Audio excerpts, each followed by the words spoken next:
সবাইকে good morning এবং আমার এই চ্যানেলে আমি আপনাদের সবাইকে স্বাগত জানাই এবং ধন্যবাদ দিই ঈশ্বরকে, যিনি আমাদের একটা নতুন দিন দেখার সুযোগ করে দিয়েছেন।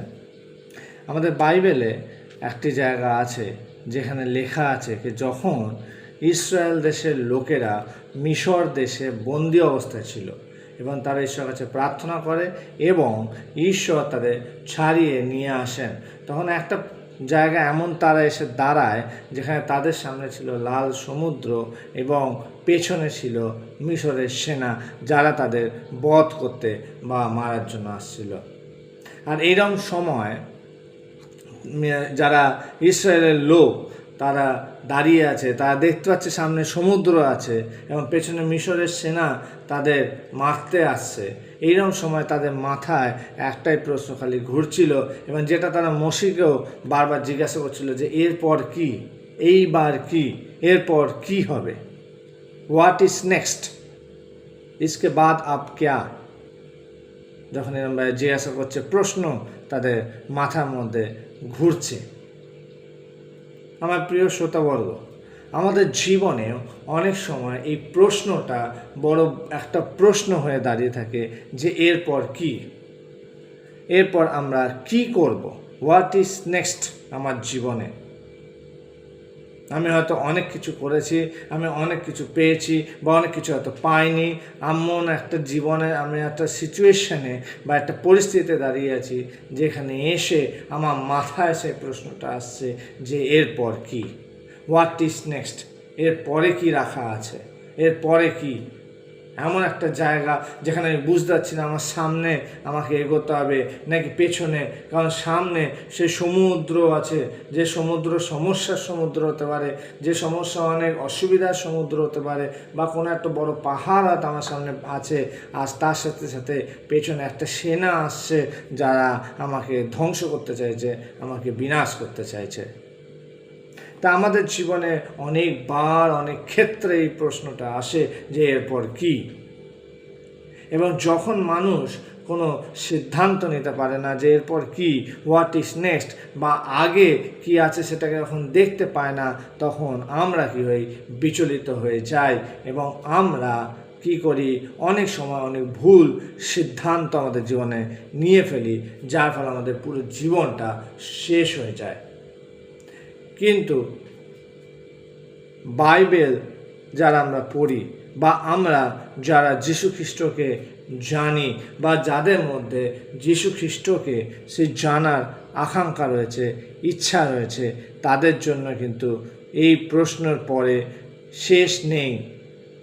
এই নয় যে এরপর কি বলে আপনাকে বিচলিত হতে হবে, বা যখন আমি বা আমরা যখন যিশুতে বিশ্বাস রাখি, যীশু খ্রিস্টতে যখন বিশ্বাস রাখি, তখন এইরকম প্রশ্ন আসলেও আমাদের কাছে উত্তর আছে।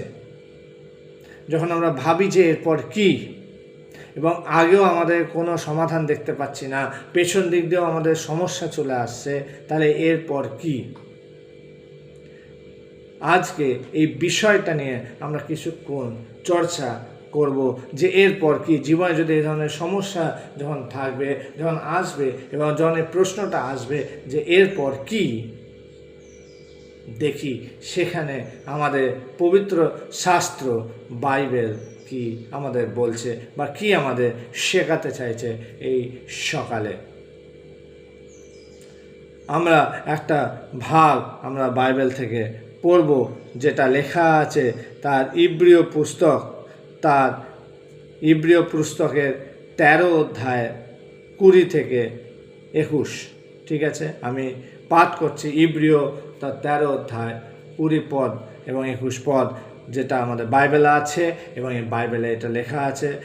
এখানে লেখা আছে যে আর শান্তির ঈশ্বর, যিনি অনন্তকাল স্থায়ী নিয়মের রক্ত প্রযুক্ত সেই মহান পাল রক্ষককে, আমাদের প্রভু যিশুকে মৃতগণের মধ্য হইতে উঠাইয়া আনিয়াছেন, তিনি আপনার ইচ্ছা সাধনার্থে তোমাদিগকে সমস্ত উত্তম বিষয়ে পরিপক্ব করুন। আপনার দৃষ্টিতে যা প্রীতিজনক তাহা আমাদের অন্তরে যীশুখ্রিস্ট দ্বারা সম্পন্ন করুন। যুগে যুগে তাহার মহিমা হোক, আমেন। তাই যখন আমাদের জীবনে প্রশ্ন আসে যে এরপর কি, এবং যখন আমরা নিজেদের থেকে কোনো সিদ্ধান্ত নিতে পারি না, নিজেদের থেকে বুঝতে পারি না যারা আমার সামনে তো সমুদ্রের মতো একটা বড় সমস্যা রয়েছে, বা সমুদ্রের মতো গভীর কিছু বিষয় আছে যেখানে আমি যেতে পারছি না, যেখানে আমি চলতে পারবো না, আমার ভয় লাগছে, এবং পেছনেও এমন কিছু জিনিস আসছে যেগুলো আমায় ধ্বংস করতে চাইবে, তাহলে এরপর কি? তাহলে এখানেই কি আমার জীবনটা শেষ হয়ে গেল? এখানেই কি আমার জীবনটা সমাপ্ত হয়ে গেল? না, কারণ যীশু খ্রিস্ট বলেন যে তিনি আমাদের সাথে আছেন এবং তিনি আমাদের এই প্রশ্নের উত্তর দেবেন এবং তিনি রাস্তা খুলে দেবেন আমাদের সামনে। এখানে প্রথম যে শব্দটা বলা হচ্ছে সেটা হচ্ছে যে শান্তিদাতা ঈশ্বর, শান্তিদাতা ঈশ্বর, আর শান্তির ঈশ্বর বাইবেলে লেখা আছে, আর শান্তির ঈশ্বর। যখন এই প্রশ্নটা আসবে যে এরপর কি বা হোয়াট ইজ নেক্সট, আমি বুঝতে পারছি না, আমি একটা কঠিন পরিস্থিতিতে পড়ে আছি, আমি জানি না এর আগে এবার কি হবে, এইরকম সময় ঈশ্বর আমাদের যীশু খ্রিস্ট বলছেন যে আমি শান্তির ঈশ্বর, আমি শান্তির ঈশ্বর। যীশু খ্রিস্ট আমাদের শান্তি দান করেন, যীশু খ্রিস্ট আমাদের শান্তি দান করেন। বাইবেলে লেখা আছে যে যে শান্তি আমি তোমাদিগকে দেবো সেই শান্তি কখনো শেষ হইবে না, এবং আমি আমার শান্তি, যীশু খ্রিস্ট বলছে আমি আমার শান্তি তোমাদিগকে দিয়ে যাচ্ছি। এই শান্তি হচ্ছে এমন একটা মনের শান্তি যে পরিস্থিতি কতই বিকল হোক, পরিস্থিতি কতই প্রতিকূল হোক, কিন্তু আপনি কখনোই বিচলিত হবেন না যদি আপনি যীশু খ্রিস্টতে বিশ্বাস রাখেন। কারণ আমার এবং আপনার ঈশ্বর তিনি শান্তিদাতা ঈশ্বর, তিনি আপনার আমার মনে শান্তি দেবেন। এবং যীশু খ্রিস্ট নিজের শান্তি, দেখুন যখন যীশু খ্রিস্ট জগতে ছিল তারও অনেক ধরনের অসুবিধা হয়েছে, তাকে ক্রুশে মারা হয়েছে, তাকে অনেকভাবে অপমান করা হয়েছে, অনেকে অনেক রকমভাবে তাকে বিদ্রূপ করেছে, কিন্তু তবুও তিনি তার শান্তি হারাননি, কারণ সেই শান্তি ছিল স্বর্গীয় শান্তি। আর তিনি বলে গেছেন আমার সেই স্বর্গীয় শান্তি আমি তোমাদের দেবো।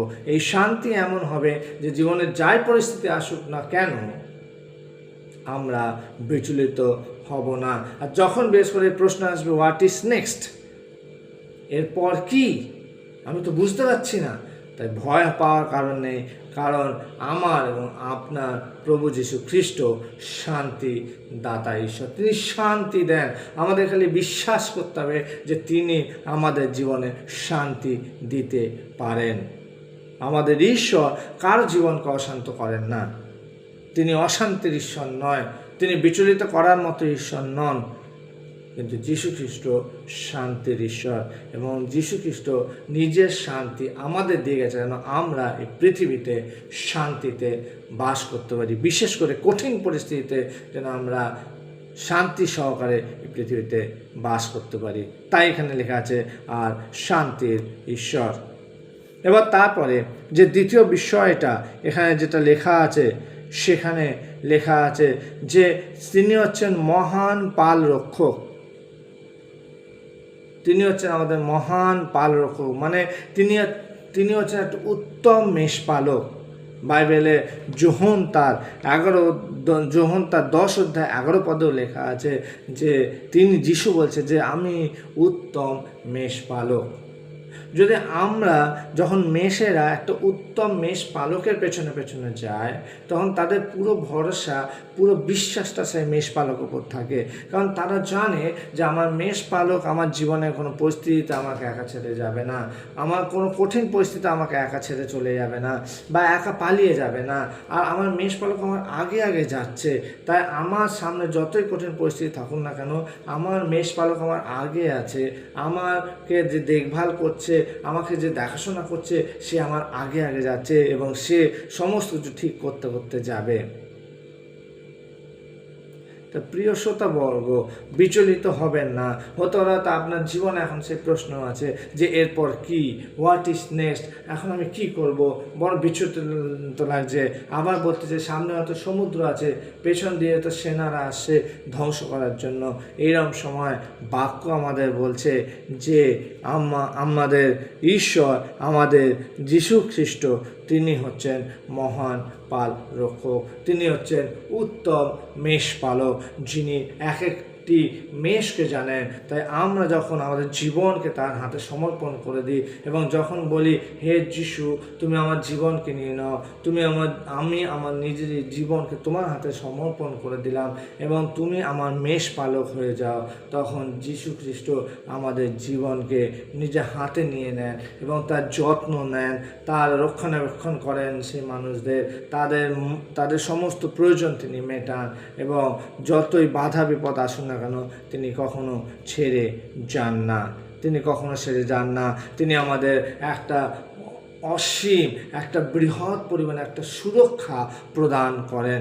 বিকল পরিস্থিতিতে পড়লেও যিশু কী করবে? আপনাকে বাঁচিয়ে নেবে। বিকল পরিস্থিতিতে পড়লেও যিশু খ্রিস্ট আপনার কোনো ক্ষতি হতে দেবে না, কারণ তিনি উত্তম মেষপালক। He is a good shepherd. তিনি উত্তম মেষপালক, যিনি আমাদের তত্ত্বাবধান করেন, আমাদের খেয়াল রাখেন, আমাদের সমস্ত প্রয়োজন তিনি মেটান এবং আমাদের সমস্যা তিনি দূর করে দেন। যখন ইসরায়েলরা এরকম পরিস্থিতিতে যখন দাঁড়িয়েছিল, সেই সময় বাইবেলে লেখা আছে যে যেহেতু ঈশ্বর উত্তম মেষপালক, জানেন, তিনি ইসরায়েলদের সেখানে ছেড়ে দেননি, সে মিশরের সেনাদের হাতে মৃত্যুতে পতিত হওয়ার জন্য ছেড়ে দেননি। তিনি কী করেছেন? উত্তম মেষপালক, তাই তিনি করেছেন সে সমুদ্র ভাগ করে দিয়েছেন এবং সমুদ্রের মাঝখান দিয়ে ইসরায়েলরা আরামে পার হয়ে গেছিল, কারণ যীশু খ্রিস্ট ছিল, ঈশ্বর ছিলেন তাদের মেষপালক। তাই চিন্তা করবেন না, বিচলিত হবেন না। জীবনে যদি এই প্রশ্নটা এসে দাঁড়িয়ে থাকে জীবনে এরপর কি, হোয়াট ইজ নেক্সট, আর কি রইল বা আর কি বেঁচে রইল, এবার কি, তাহলে জেনে রাখবেন যীশু খ্রিস্টতে বিশ্বাস করুন, কারণ যীশু খ্রিস্ট হচ্ছে উত্তম মেষপালক। তিনি নিজের লোকদের খেয়াল রাখেন, যত্ন নেন এবং তিনি সুরক্ষা প্রদান করেন। আরেকটা যে বিষয় এখানে বলছে, যখন এই ধরনের প্রশ্নের সম্মুখীন আমরা হই যে এরপর কি আর কি, তখন এই বাক্যে এখানে আরেকটা বিষয় লেখা আছে যে তিনি আপনার ইচ্ছা সাধনার্থে, লেখা আছে যে আমাদের প্রভু যিশুকে মৃতগণের মধ্য হইতে উঠাইয়া আনিয়াছেন। আমার প্রিয় শ্রোতাবর্গ, আপনার যীশু খ্রিস্ট হচ্ছে জীবনদায়ক বৃক্ষর মতো। তিনি জীবন দেন, তিনি বাঁচিয়ে তোলেন। হতে পারে হয়তো আপনার জীবন হয়তো এখন সেই আশ্বাস প্রায় শেষ হতে চলেছে, আপনি ভাবছেন এরপর কি, আর হয়তো আমি জীবনে এগোতে পারবো না, আমার জীবনে আর হয়তো উন্নতি হবে না, আমি যে অবস্থায় আছি সেই অবস্থাতে হয়তো পড়ে থাকবো এবং আমি এর থেকে হয়তো উঠতে পারবো না। কিন্তু আমি বলতে চাই একটা কথা, যেটা আমাদের বাক্য বলছে যে আমার এবং আপনার যীশু খ্রিস্ট হচ্ছে জীবনদায়ক বৃক্ষের মতো। তিনি জীবনদাতা ঈশ্বর। তিনি কাউকে মেরে ফেলেন না, কারো ক্ষতি করেন না, কিন্তু তিনি হচ্ছেন জীবন দানকারী ঈশ্বর। তিনি জীবন দেন, তিনি জীবন দানকারী ঈশ্বর। যোহন তার 3:16 যখন 3:16 লেখা আছে, কারণ ঈশ্বর জগৎকে এমন প্রেম করিলেন যে তার একজাত পুত্রকে দিয়ে দিলেন, যেন যে কেহ তাহাতে বিশ্বাস করে সে বিনষ্ট না হয়, কিন্তু অনন্ত জীবন পায়। যীশু খ্রিস্ট বিনষ্ট করেন না, যীশু খ্রিস্ট অনন্ত জীবন দেন। তিনি জীবনদায়ক ঈশ্বর, জীবন দাতা ঈশ্বর, তিনি জীবন দেন। তাই যখন জীবনে এই ধরনের সমস্যা আসবে এবং মনে হবে এরপর কি, হোয়াট ইজ নেক্সট, আমি বিচলিত, আমি হয়তো ক্লান্ত হয়ে গেছি ভেবে ভেবে, আমি কিছু ভাবতে পারছি না, কিছু বুঝতে পারছি না, এরপর কি বুঝতে পারছি না, জানতে পারছি না, কোনো আশা নেই, তাহলে আমি একটা আশার বাক্য এই সকালে আপনাদের দিতে চাই, যেখানে বলছে যে আমাদের যীশু খ্রিস্ট হচ্ছে জীবন দাতা ঈশ্বর, তিনি জীবন দেন, তিনি জীবন দেন। তাহলে আমরা দেখলাম যখন এরকম পরিস্থিতিতে আমরা যখন থাকি তখন তিনি কি করেন, তিনি আমাদের শান্তি দেন। আমাদের শান্তিদাতা ঈশ্বর হচ্ছেন যীশু খ্রিস্ট, হচ্ছেন শান্তিদাতা ঈশ্বর।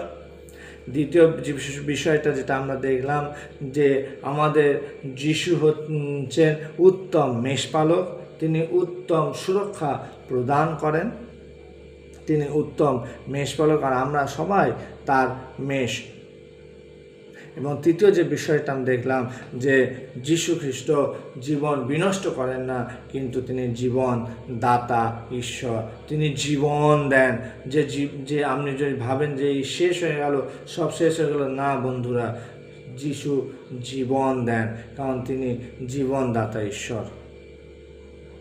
আর এই তিনটি বিষয়কে জীবনে অনুভব করতে গেলে খালি দুটো কাজ আমায় করতে হবে, যেটা এখানে বাক্যে লেখা আছে।